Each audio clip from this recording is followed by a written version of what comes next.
ठगों की करतूत, बीरबल की चतुराई की कहानी।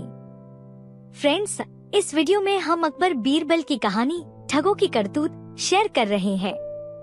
ये कहानी दो ठगों की है जो एक साहूकार को मूर्ख बनाते हैं।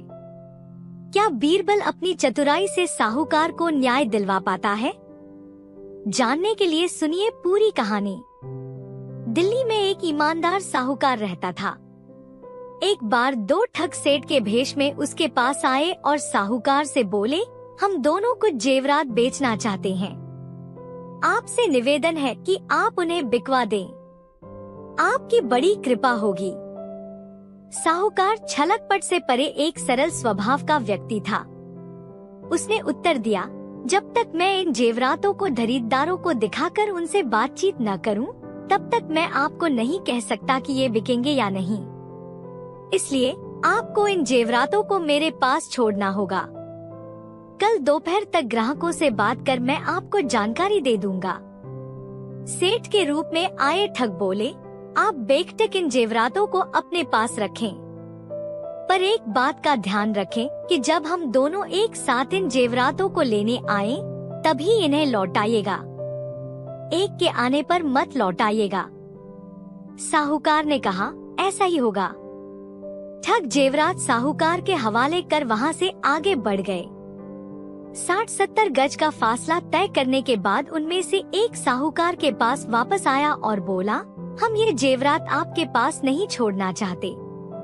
आप कृपा कर इन्हें वापस दे दीजिए। हम लोग कल दोपहर फिर आपकी सेवा में हाजिर हो जाएंगे। साहूकार ने पूछा, आपके दूसरे साथी कहाँ हैं?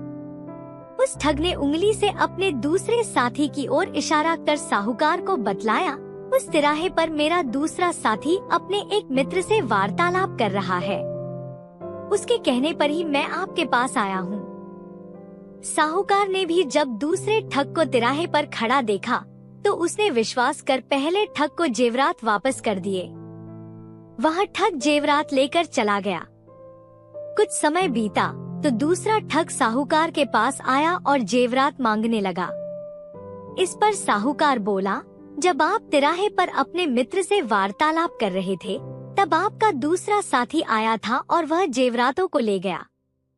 मैंने उससे आपके बारे में पूछा तो उसने आपकी ओर इशारा कर बताया कि आपके ही कहने पर वह आया है। उसकी बातों पर विश्वास कर मैंने उसे जेवरात वापस कर दिए। ठग जेवरात लिए बिना वहां से जाने को तैयार न हुआ। वह कहने लगा, जब मैंने आपको पहले ही कहा था कि जब तक हम दोनों साथ न आए, तब तक जेवरात वापस न करना, तो फिर आपने ऐसा किया क्यों? आपने गलती की है। अब इसका फल मैं क्यों भोगूं? आपने किया है, आप भरें। साहूकार ने नम्रता पूर्वक उत्तर दिया, आप भी तो उस समय तिराहे पर खड़े थे जब आपका दूसरा साथी जेवरात लेने आया था। ठग का मिजाज गर्म हो गया।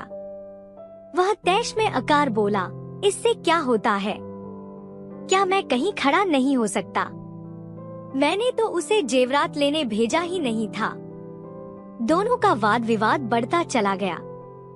ठग किसी तरह से भी बिना जेवरात के मानने को तैयार न था। जब उसे जेवरात वापस मिलने की उम्मीद न रही, तो वह साहूकार को धमकी देने लगा कि वह उसे बदनाम कर देगा और जेल की हवा खिलाएगा। साहूकार ने कहा, जो जी में आए वो करो।